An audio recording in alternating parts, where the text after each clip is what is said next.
Welcome back to the Lunch Table Food for Thought. I'm Nico Blitz. Subscribe, like, comment, do all that because it really helps us out, man.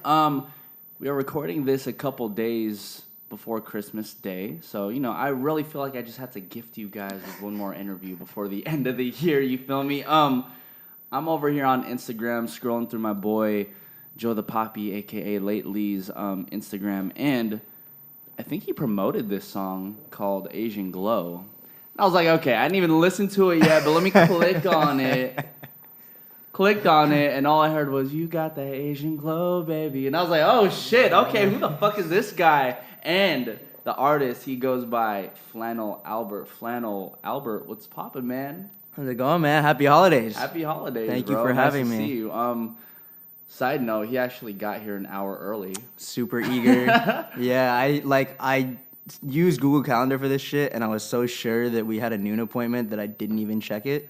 So I was like, he wants me there at noon. And I called you, and you were like, we're at 1. Yo, I was still in bed. Well, you look great, so. Oh, thank you, bro. Thank you. It's just a haircut. I probably smell like shit right now, if anything. Why aren't you wearing a flannel? Yeah. Oh, I knew this question was coming. So I was yeah, I do like wearing flannels. Like, I have a few, but bringing this name onto myself, like, I can't be wearing flannels anymore because people are going to be like, oh, like Flannel Albert, like flannel. And I'm like, yeah. So it's a versatile piece of clothing. And whenever I make like performance, like appearances anywhere, I can't wear it anymore. Damn, Very rarely, but yeah. See, because I can imagine your whole merch setup would be like, just nothing but flannel. Oh, there's going to be a flannel one day that has Albert on the back, and I'm going to call it the Albert Flannel. So Flannel Albert's Albert Flannel. Like, that's an idea I've had, like, since I started with the name. So when that comes out. Like, so then why did you decide were you wearing flannels, like, your whole life? Or? Yeah, I mean, so I'm from Portland. So. Cold as shit. Nah, it's not that bad, yo. Like, it doesn't get below freezing. It rains a lot. That's the one thing. It's, like, gloomy 80% of the year. So yeah, I grew up wearing a lot of flannels. Everyone out there is wearing a lot of flannel. And it just kind of rolled off the tongue. So, Earl Sweatshirt's like one of my favorite rappers. And I was like, I like his name because you listen to it and you're like, I don't know if this is a rapper. Like, I don't know if this is a producer. I don't know if this is an artist. It's kind of just like a neutral name. And I like really fucked with that.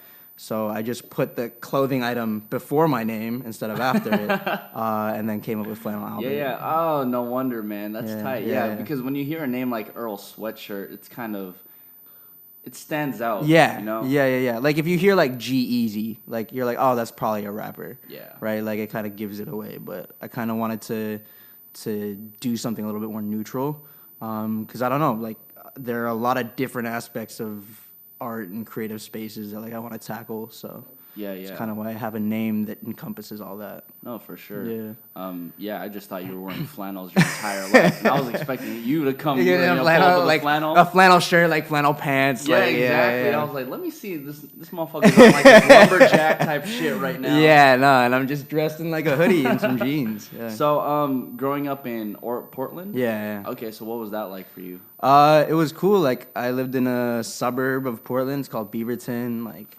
basically all white. All the Korean people I knew were from church. There are like a few Korean churches there, so that's where all the Koreans kind of congregate. But it was cool. Like I had a pretty normal, like middle class suburban lifestyle. But then I moved to Korea when I was in high school. Whoa. Yeah. Okay. So both my parents found jobs over there, and so I moved with them and went to an international school. And finished out high school there. Dude, that's insane. Yeah. There's probably a lot of detachment issues you had with like your friends and whatnot. Yeah, I mean like initially when my parents went over there, I was like, I'm not going. Like I'd never lived in Korea before. My Korean sucks. Like I had all my friends in Oregon. I wanted to finish out high school there. But eventually like they went a year before and I stayed with a friend.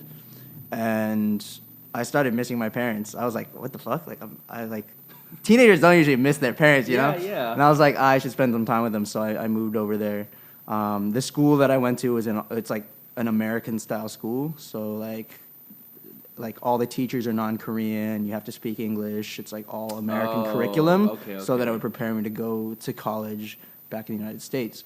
But it was a cool experience. Like I had never really connected with my parents' culture before. Like, I'd never spent a lot of time in Korea.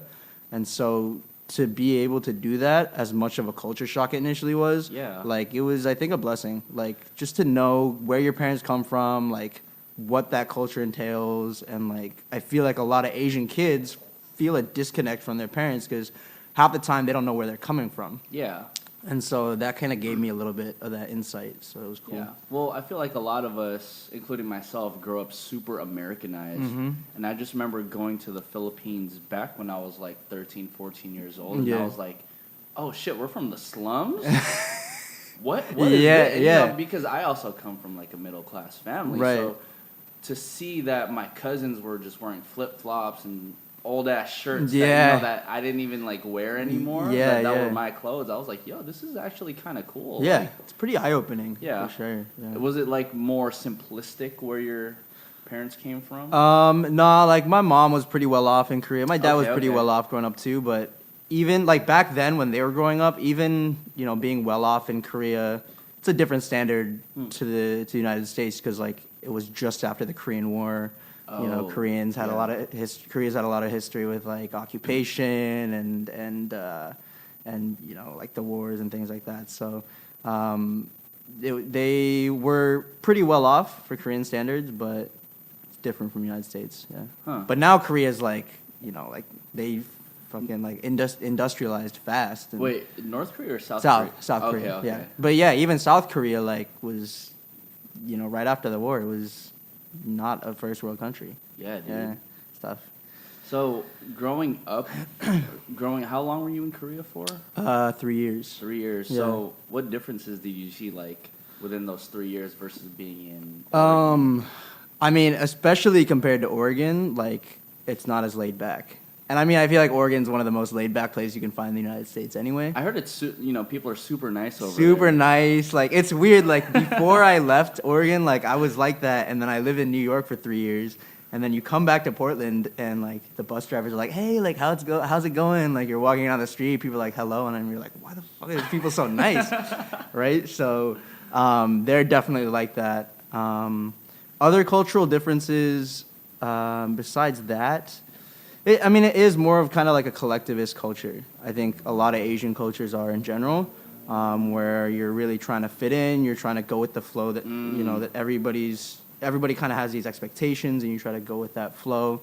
I'm not saying all of Korean culture is like that, but especially older generations, there's not as much of an emphasis on like individualism. So that was definitely something that, because America, like, it's definitely more like do what you want to do, like stand out. Like, it's definitely more part of the culture. So even in Korea, it's very systematic. Like, would you see similar to Japan, where everyone's just like wake up, go to work? Yeah, it's more similar to that than it is to the United States. And I haven't like been in a while, so some of those things might have changed with the younger generation. But even back then, like, so back when I was there, that was like 08, 09, like K-pop was also kind of the same way. Like, all these K-pop artists were under like these bigger sort of record labels, and they were almost kind of manufactured. It's like, oh, we're gonna have like these members, and they're gonna show this image, and then we're gonna change this image after they release this many songs. So it's all kind of systematic and kind of like a machine. And I don't really keep up with K-pop like that, but I feel like these days it's a little bit more like the artists can be a little bit more independent, which I think is super dope. The whole Korean hip-hop scene has really blown up since I left, and there's a lot of talent out there, for sure. It kind of reminds me of the story I heard about Jay Park, where initially he was in a K-pop band, but then it wasn't something that he aspired to be. He was like, you know what, fuck, like, I found hip-hop, and I was like, I'm just going to be a rapper at this point. Yeah, like, I think he probably kind of spearheaded that whole Korean hip-hop movement. I mean, again, I'm not super educated, so I might be leaving out some, like, OGs, but I know that he really kind of popularized like hip hop in Korea to a more like mainstream level. Yeah. Was there any rappers that you were listening to growing up in Korea? That are Korean? No, not really. Yeah, it was mostly like right before I went to Korea is when I really started getting into hip hop. And so once I got there, there weren't like a lot of Korean like hip hop rappers. There were some like rappers that were considered K-pop, and then there were. I mean, there's always like Drunken Tiger and Epic High, like the big ones, and those guys have been kind of hip hop since the beginning. I definitely listened to some of them, but mostly American hip hop was my bread and butter. Yeah. So what was your day-to-day looking like being an American who had just moved to Korea? Yo, honestly, not that different. I think that's just kind of how I am. It's like, regardless of where I'm at, I kind of stick to the same. I gotta stick to my guns, and like I don't think I changed too much while I was in Korea. But yeah, I just was like a normal kid. Went to school, like studied for the SATs, applied to colleges, hung out with my friends, did a lot of karaoke in Korea. That's definitely big there. So, hey, you're Filipino too, right? Dude, so Filipinos same shit. Yeah, too. exactly. So, pretty normal there. Really, I mean, I went to like an Americanized school. Most of my friends were Korean, and like I hadn't really been around that being in Oregon. Like I had a lot of white friends in Oregon. Yeah. But like other than that, it was pretty similar. So you use the word like normal a lot when it comes down to your life being in Oregon and your life being in Korea. I watch a lot of fucking anime, right? Uh-huh. And there's always this one character who kind of just goes about things because life is just too easy. Uh-huh. Do you ever feel like life was just a little bit too easy and you needed a little bit more challenge growing up? Damn. You say it like that. If I said that, I would sound like I was bragging. Like life is too easy for me. I don't know. Like, but life is. I'm a very adaptable person. Okay. So let's put it that way. Okay, like regardless of where I am, I can usually find a way to adjust pretty well. And music has definitely been helpful for that. Like no matter where I've been in life, whether it be like Korea or like Portland or like New York, like music kind of helps me grasp on to like normalcy. Like regardless of where I go, that's kind of my thing, and it sort of grounds me. And like I base kind of a lot of my own identity in the music that I make, and so that's really been helpful for me.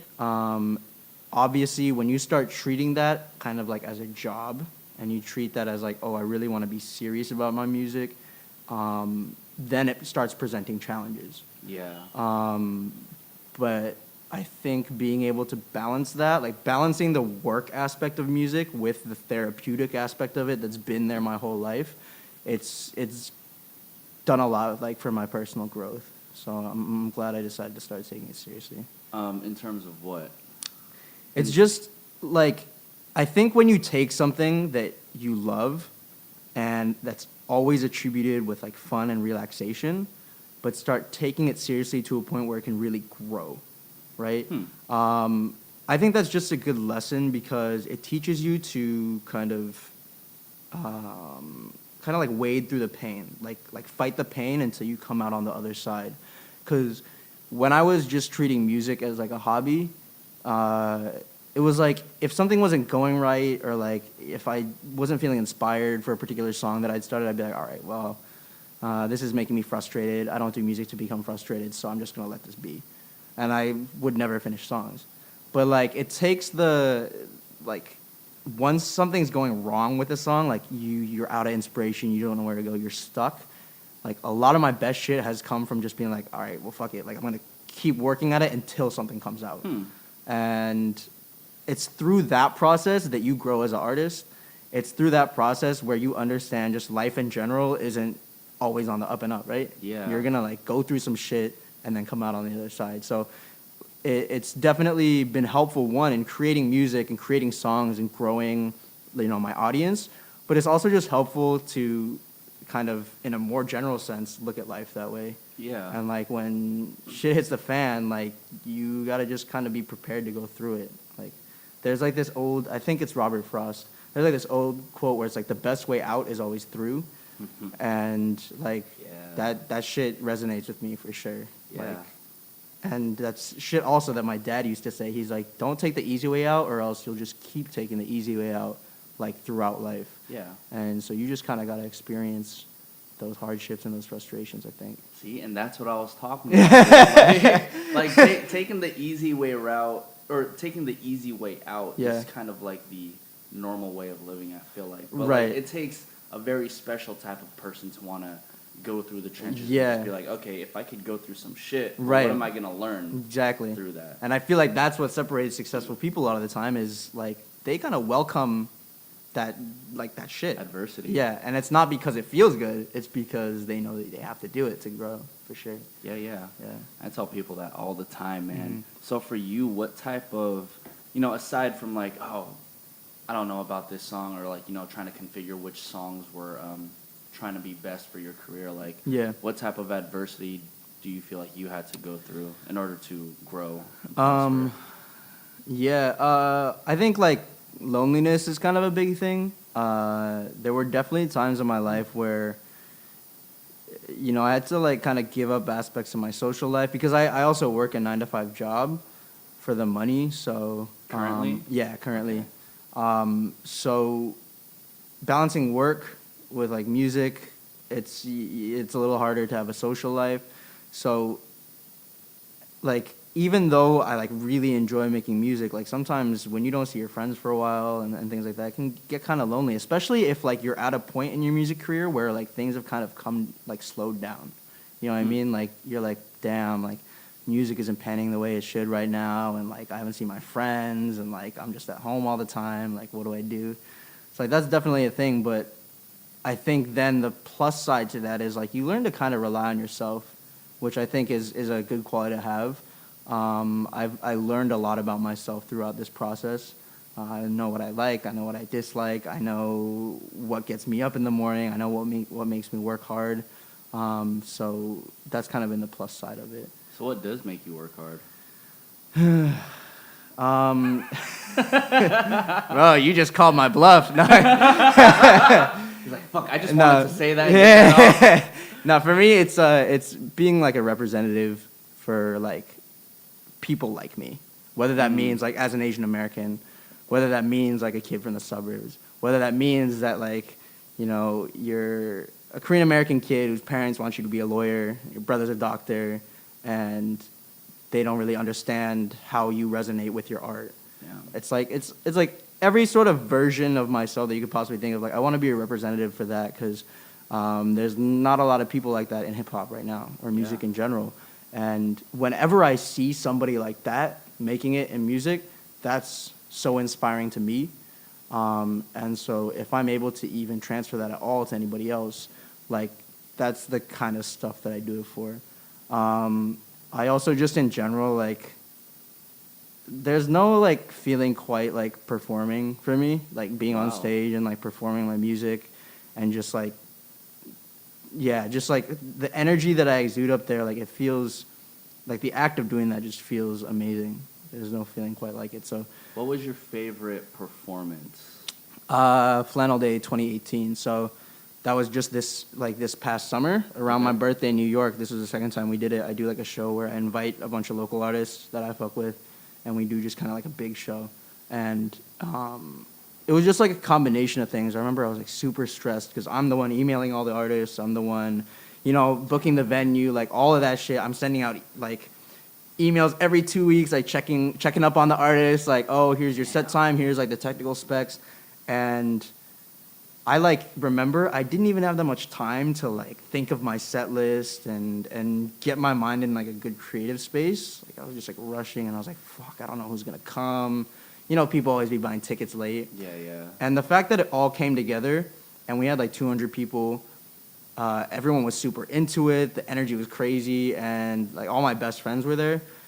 That was probably my favorite performance. Like it was one of the first shows where I was like, damn, like this feels like a real like show. Yeah. Like you could look at a video recap and be like, oh shit, this shit is crazy. Like you got that shit packed. Yeah. So that's my favorite so far. But again, like for me, whether it's performing in front of a bunch of people or like just a few people, the good thing about me is it's very easy for me to lose myself kind of in the performance, so I don't always really care about who's watching, like how many people are watching. Yeah. Again, since this is what I love doing, like performing, it can be for like one or two people, and if they're rocking with me, like I absolutely love it. Yeah.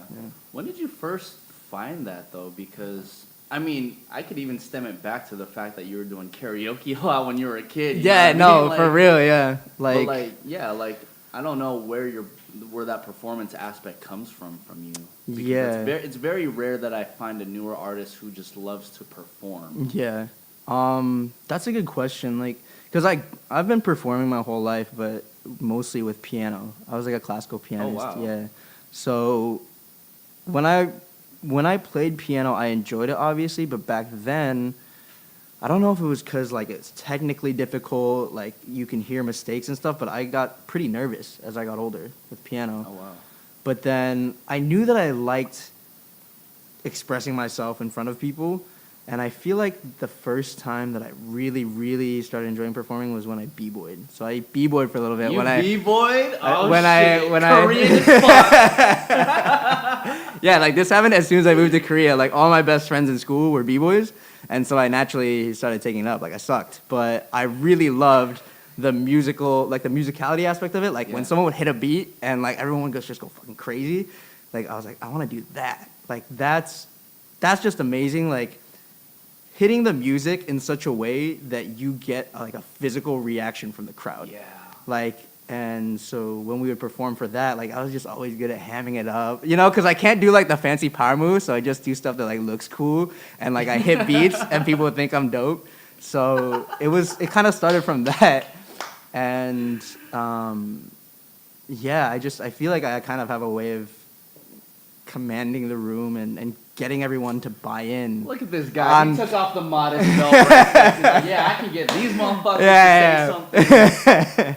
I get them to cheer. Exactly. So I think it just came from that. Because like you're connecting with your audience too. You're like, yo, feel what I'm feeling. Yeah. And like, I think it comes back to that whole thing of like, I want to inspire people and represent people. It's like, if you can get a room to get on the same wavelength as you, like you've kind of done that. So you know, it's interesting how that's something that you love to do and you love to get people to react, because growing up and still to this day I'm very much more introverted. Yep. However, back in the Bay Area, I was into this thing called turf dancing, in which, you know, we would basically go out to this Forever 21, like in front of a Forever 21 in downtown San Francisco, dance in front of people and get money and shit. You know what I mean? And it was just fun. Yeah. And it was fun commanding like people to just like cheer for you just off of like doing some shit. Yeah. And to me, I also grew up, you know, feeling a little bit lonely and whatnot. So at least the way I picture it, it was like the loneliness was very much compatible with the fact that I loved being in front of people and like performing. Bro, I'm exactly the same way. Yeah. I think that's a thing with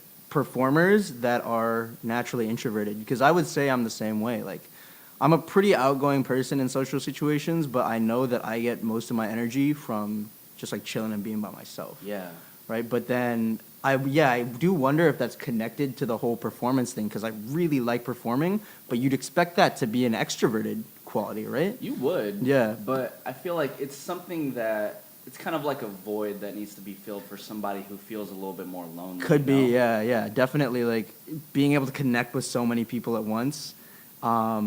It definitely does give me energy. Okay, you know what it is? Yeah. It's because as an introvert, right, yeah. you find yourself connecting all these dots in your head, and to some degree, I've always tried to explain things to people, and they're just like, I don't get it. Right. But if you're able to, you know, play piano or do a move that people can connect to, it triggers something in my mind that's like, oh, they finally get it. Yeah. No, I 100%, I think that's part of it. I think like another thing, it's like you can communicate your ideas.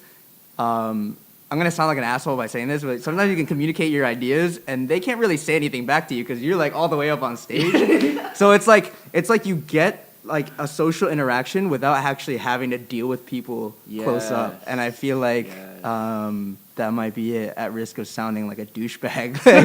But it's all good. You understand me, right? I get it. Yeah. And a lot of the introverts listening to this shit get it too. Exactly. Yeah.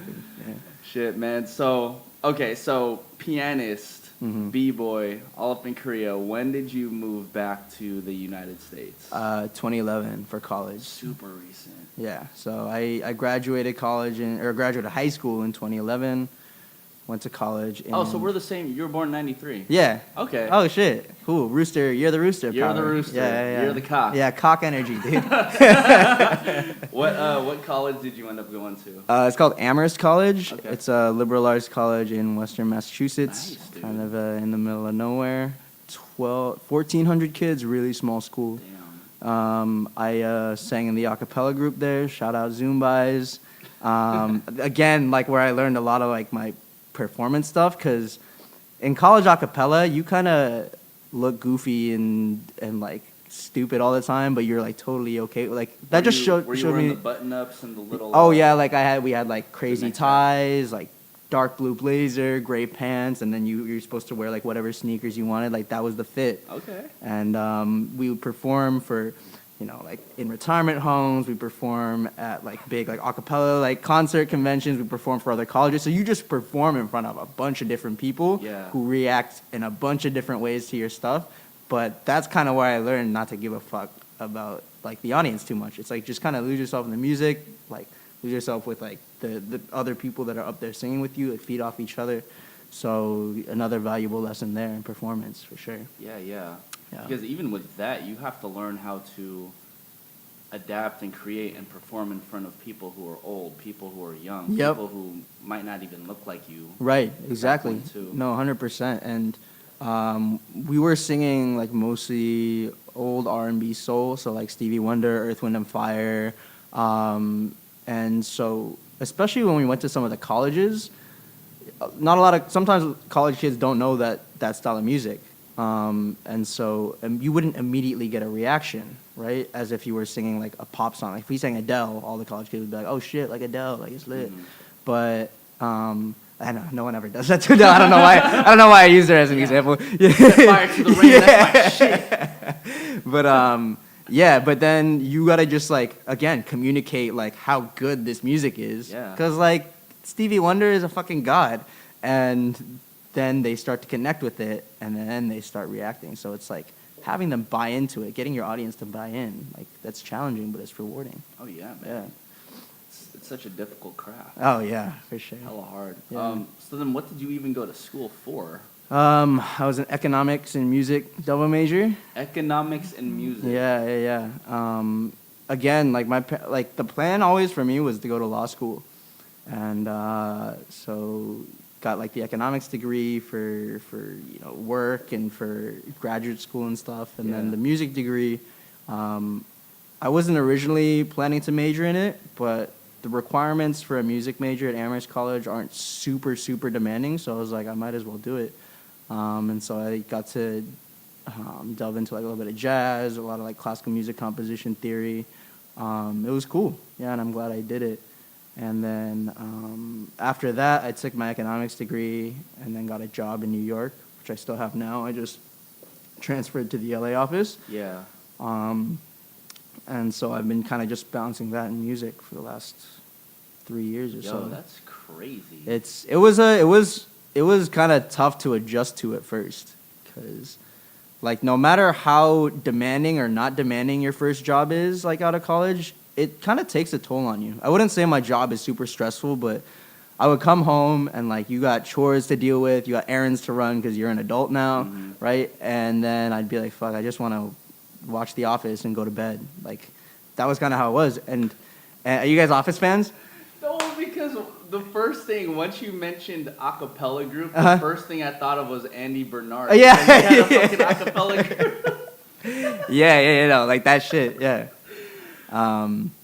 But it took like, again, a level of discipline to be like, even if I'm tired, like after work, like I gotta just fucking treat this like another job, and sit at my desk and, if I can get one musical idea out a night, then at least I'm doing something. No, yeah, just one.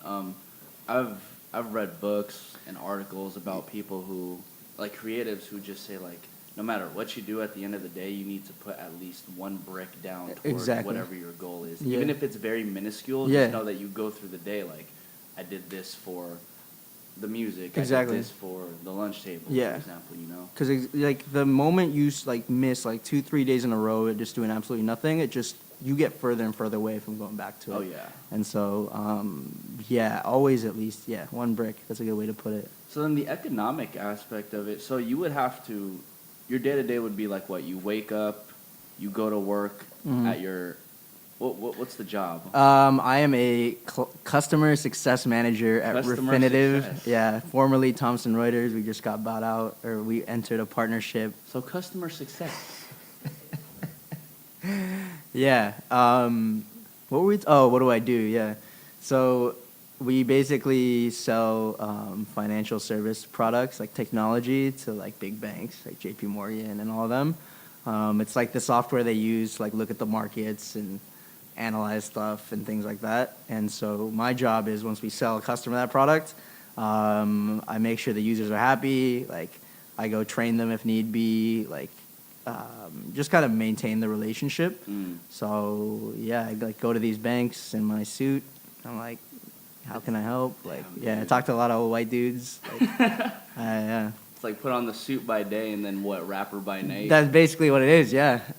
As soon as I get home, like, I make dinner, like, I do whatever I need to do, and then I just kind of get right to it. And then my weekends are pretty heavily focused on music, so, you know, my favorite weekends actually are ones where I wake up early, like, I go to the gym or whatever, come back, get some coffee in me, and then, like, I'll either do some writing, like, at a cafe, or record, lay out some tracks at home, and I just spend the entire day doing that.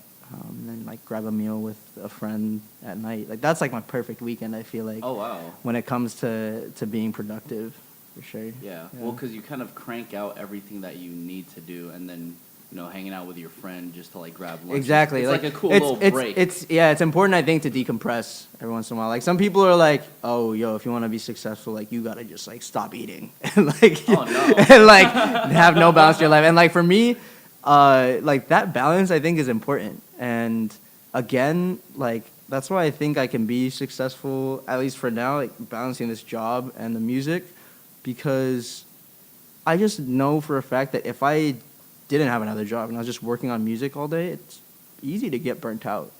But I don't know, yeah, there's definitely a balance, because sometimes you're at work and you're like, fuck, I have this musical idea I have to get out, or like, fuck, if I spent 3 more hours today just like in front of the computer laying down some tracks, I could be a lot more productive. But that's that type of shit that makes you, I mean, correct me if I'm wrong, but that's that type of shit that makes you want it more. Yeah. The fact that you are at some place you may or may not want to be at for 9 hours, right. And then by the time you get to the weekend, it's only understandable that that's exactly. all you focus on. Yeah, definitely. If you can take that feeling and then make it a hunger to work harder when you do have the time, like I think that definitely is what can make you successful.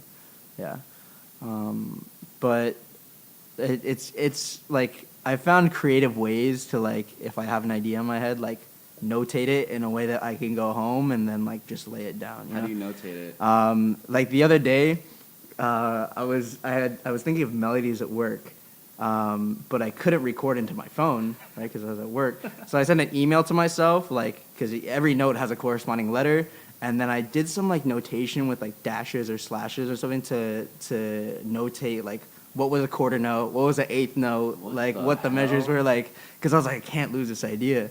And so it's funny if you look at the email, I'm like, dash means this, slash means this, like this symbol like means that, and then I wrote it all out. And then I opened it back up when I was home. You just Wait, like, do you have it? I do. I probably have it. Let me see if I can find it. I'm really curious to see what that looks like. Yeah. Because you kind of just sent yourself a message that only you could really understand. Yeah, basically, because I didn't have any other way to really like notate it. Let's see. You want to ask me another question while I work on it? I'm over here just looking at your fingers like, yo, I want to know what this is. Let's see.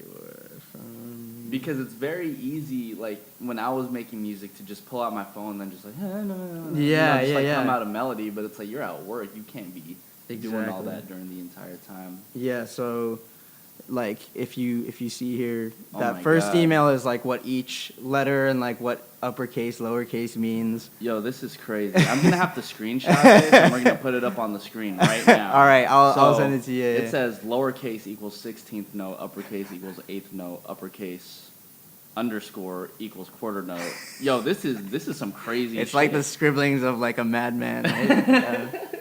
Yo, this is insane, dude. Yeah, so. But being in a very weird situation, it only takes a creative to want to like do something. You gotta like find, that. you gotta find a way. ways to do that kind of stuff for sure. So then New York, you're in New York for a while doing your 9 to 5 and doing music. Mm-hmm. When did you move out to LA? 2 months ago. Oh wow! Yeah. 2 months ago.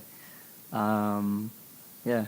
Yo. Did you think I'd been out here for longer? I thought you'd been out here for a minute. Oh, well, no. because like like lately and like after hours and all them. Yeah. They've been here forever. Yeah, no, because they came to New York like a few times. I think the first that's how I met Joe. Is he came to New York For a performance or he goes there and like does a lot of shit. He does performances. I think he like meets with people. I had found out about him through a blogger friend named Sai, who I had an interview with for Hip Hop KR, and she told me about him, and we connected on Instagram, and we collaborated on a song for his first EP. And so when he came out to New York, we met up, and then we just kind of been corresponding ever since. And now I'm like in his city, so. Yeah. I think we're supposed to grab dinner this week, and then he's going to come over for a session. But we've been doing a lot of stuff together. That's what's up, man. Yeah. So, dude, even being in New York, the mecca of, I mean, LA's the mecca of entertainment, but New York is also like that, too. Yeah, like, yeah. It's kind of a blessing in disguise how you go to college for an economics degree and music, and then you find yourself in New York, which... Exactly. Yeah, like, I think originally, like, after college, I had kind of wanted to go to Boston. And I know that now that, like, I don't think my music career would have gone the way it has so far if I'd been in Boston versus New York. Because New York, it's a lot more artist-friendly. There's a lot going on there. There's always shows. There's always performance opportunities. And LA is the same way. So, a lot of people will risk everything to move to one of those cities. And I was blessed enough to have a job, in New York and now LA to kind of pursue my hobbies and hopefully make it, Did you, like, in any facet, did you plan that out? Nah, because it's kind of hard to, like, in hindsight, I'm not sure if I'm remembering correctly, but I'm pretty sure that after college, like, right after college I was working and I was studying for the LSATs. I feel like at that point I had kind of almost given up in a sense. Like, I wasn't sure if I would be doing music. Like, I was like, all right, it's time for me to shape up and listen to my parents and do this. And it wasn't until, like, I like, didn't get the score that I wanted on the LSAT, and I was like, okay, I've been kind of half-assing this as a hobby. Like, I know I'm good at it. Like, let's just kind of try to go as all in as I can. Like, so the LSAT was your turning point? I guess so. I'm doing badly on the LSAT.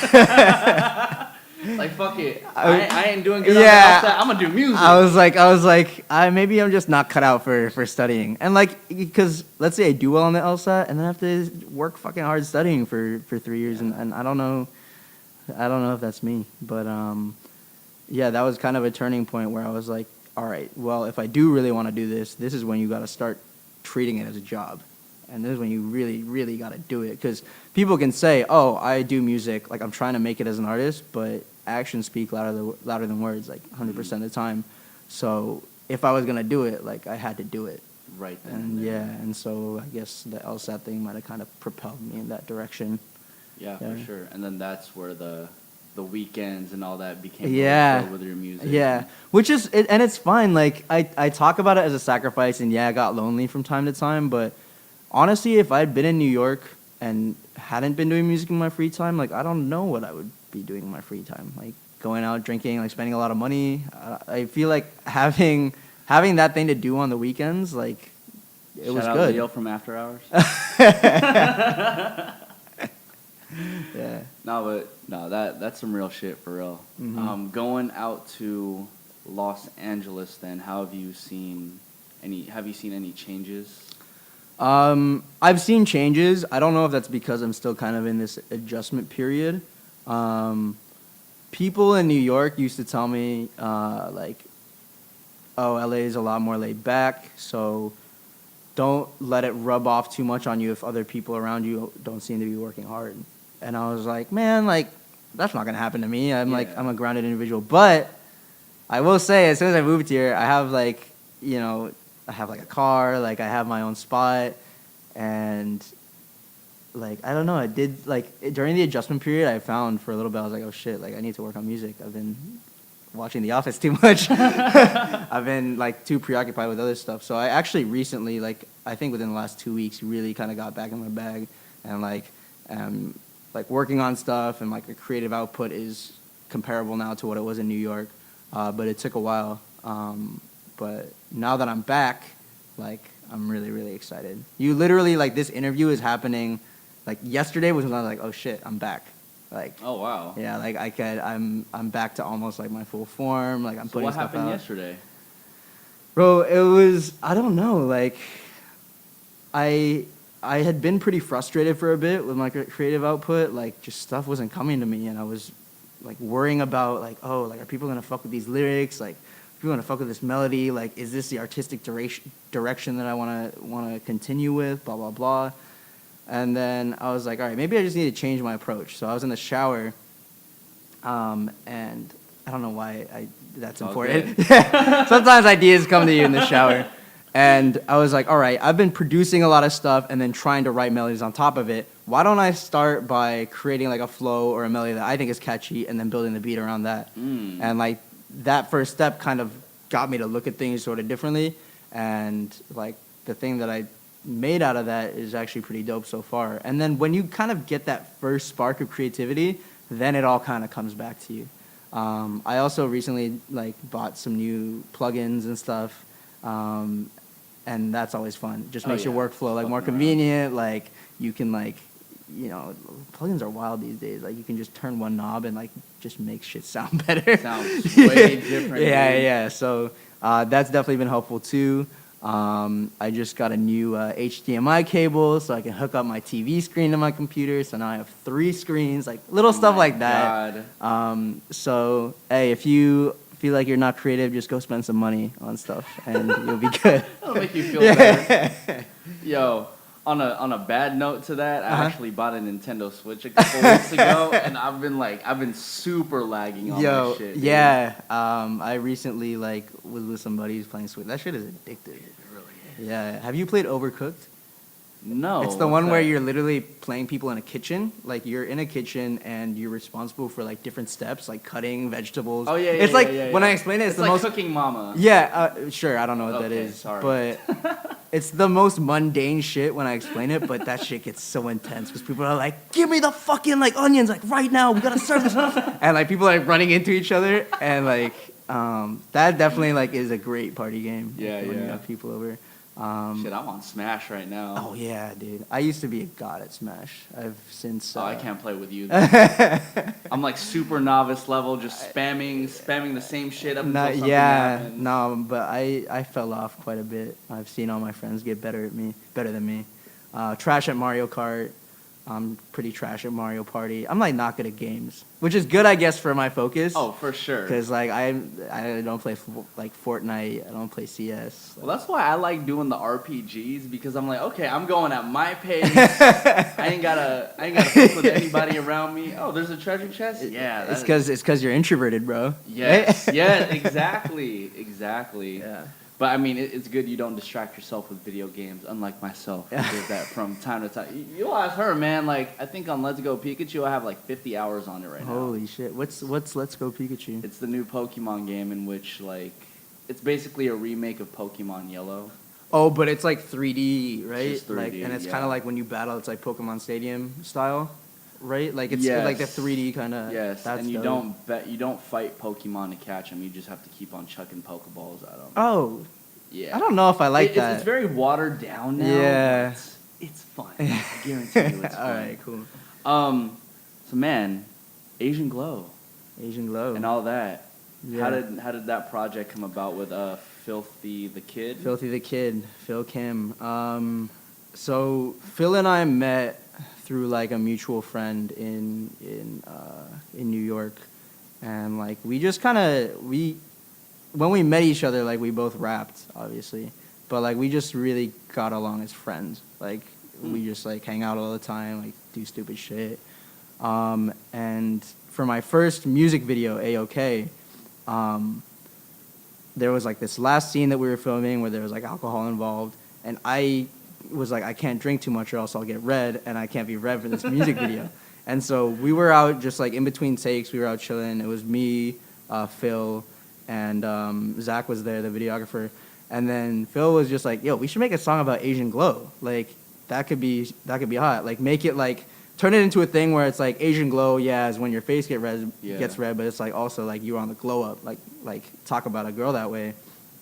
And we were like, "Yeah, that would be pretty catchy and like pretty funny." And then Phil actually really fleshed out like the hook idea. He like found the beat for it, and then we got my friend Jezediah up on it, and the three of us made the song, and it really did have like that like perfect combination of being catchy, but also like the subject matter. It's like kind of it draws you in. Yeah, it's very. I mean, you see a song like that, and I'm like, yeah, I gotta listen. Because you see a song like that, and it could either be really good or it could be trash. Yeah, like it could just be like a total like based off a gimmick. Yeah. But I think we did a pretty good job of making it an actually good song, like an actual catchy song, and not just relying on that whole Asian glow aspect of it. Yeah. Well, I think also too, after listening to the EP, aside from the last song, it kind of has elements of like K-pop. Yeah. You know what I mean? And that to me is where like the catchiness comes from. But then you guys are like spitting on the verses. Yeah. Like, okay, it's completely different from, not only from like, you know, the Asian rappers I come across, but like there's just the different elements make the song and the EP itself just all the more different from anything else. Yeah. No, I appreciate that. Like, I think that we're both pretty versatile artists, both me and Phil, because we can both rap, but we also have a pretty good ear for melodies and like what's catchy, what's not catchy. So we definitely thought about that when making the projects. Yeah. Yeah. Hey, did you know that Asian glow is actually an indication that Asians are allergic to alcohol? Yeah, we like lack an enzyme to break it down. Yeah. So I always take Pepsid.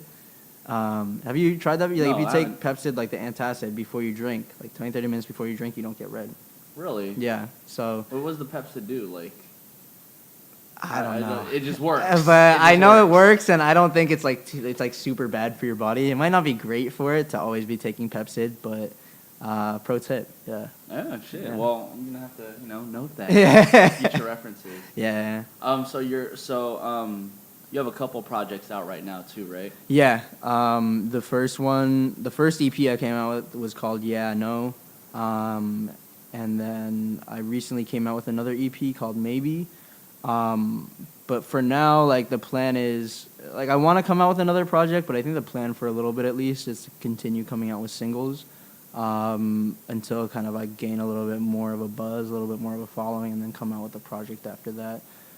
Because I'm still, kind of trying to find where my sound sits, like in the genre, and I think that's something that I'm never gonna like truly like. There's never like an end point. Like you're always gonna be growing as an artist, but I kind of want to do that through the release of some singles, find out what I'm most comfortable putting out, find out what sounds I kind of gravitate towards, and then based on that, really work on like a good, inclusive, holistic, like full-length project. Yeah. Yeah. Do you also look at what your fans are really gravitating towards? A little bit, but I try not to. If like something like Asian Glow, the fans responded really positively to it. I know it's really, really catchy. I love the song, but I don't want all my stuff to sound like Asian Glow. For sure. Yeah.